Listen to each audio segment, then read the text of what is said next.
I forgot about Nadine, Judge said. She said Hollywood Heather should belong to her. Wasn't Nadine wearing orange PJs? Bess asked. So? Judge asked. The orange button clue, Nancy exclaimed. Good catch, Bess. Another message popped up from Beatles99.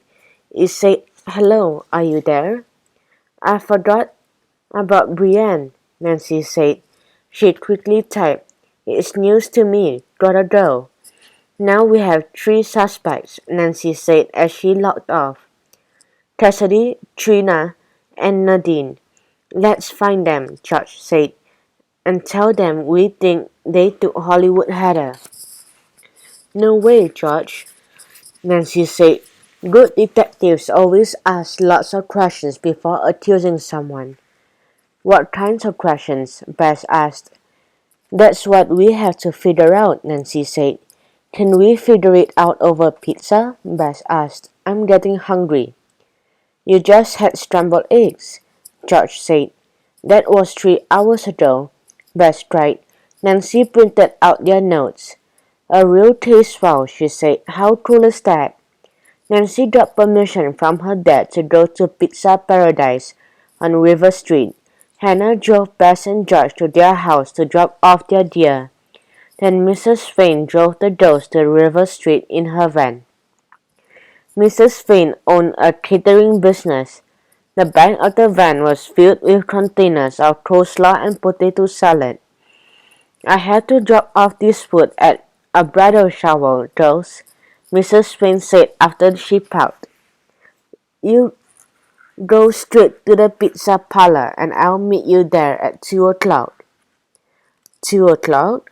Bess said. She glanced at her international watch. Is that 2 o'clock in England, Italy, or China? Show off, George said with a smirk. Nancy glanced at her own watch. It said 1:15. That gave them lots of time to eat pizza and talk about the case. After saying goodbye to Mrs. Fane, the girls walked up the block to Pizza Paradise. Halfway there, Bess grabbed Nancy's arm and whispered, Don't look now, but look who's there. Bess, Nancy said, how can I not look and look at the same time? Then just look, Bess whispered. Nancy looked where Bess was pointing. Standing in front of a grocery store was Nadine Nadeau and her mom. I don't want Nadine to see us yet, Nancy said quietly. Let's hide somewhere. River Street was lined with trees. Nancy, Bess, and George ducked behind an oak tree with a thick trunk. They were close enough to hear Nadine and her mom talking. What you did was not okay, Nadine, Mrs. Nadeau was saying. But Mom, Nadine said, I had to have a Hollywood Heather doll. I just had to. The dolls picked up.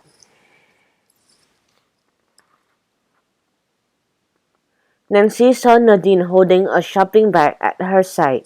She also saw 2 doll feet with white boots sitting out of the top. You guys, Nancy whispered. Doesn't Hollywood Heather wear white boots? You bet, George whispered. If that isn't Hollywood Heather, I'll eat my socks. Gross, Bess cried. Shush, Nancy said. We have to see what's in that bag. Mrs. Nadeau went into the grocery store. Nadine stayed out by the gumball machine. She put the shopping bag on the sidewalk as she searched in her waist pack for a quarter.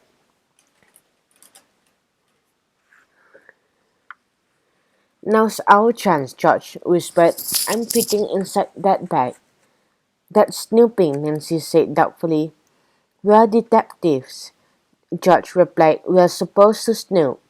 While Nadine put her quarter into the gumball machine, George tiptoed towards her. She grabbed a handle on the shopping bag, but just as she was about to peek inside, a dumb ball rolled out of the machine onto the sidewalk. Nadine turned to catch it and saw George with a hand on the bag. "George," Nadine said, "what are you doing?" "Oh, great," Nancy thought. George rose with her hand on the shopping bag. "I'm looking for Hollywood Heather," she said, looking up at Nadine. "What?" Nadine cried. Nancy and Bess ran over. "First my gumball rolls away, and now this?" Nadine stomped her foot. "Do you think I took Hollywood Heather?" "Well," Nancy started to say, "we know there's a doll in there, Nadine," George said. "Why don't you just let us take a look?" Nadine grabbed a handle on the bag. "What are you, some kind of detectives?" she demanded. "Bingo," Bess replied with a smile. "How did you guess?"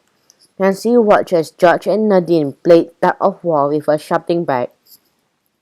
"We just want to peek," George insisted. "You mean sneak," Nadine said. The doors kept tugging until the bag tore in half, and Hollywood Heather dropped in the ground. But when Nancy, Bess, and George looked at the doll, they gasped. Her skin was orange, her head had sharp patches of white hair, and her brown eyes were smudged with colorful gunk. "Oh my gosh, Nadine," Nancy cried. "What have you done to Hollywood Heather?"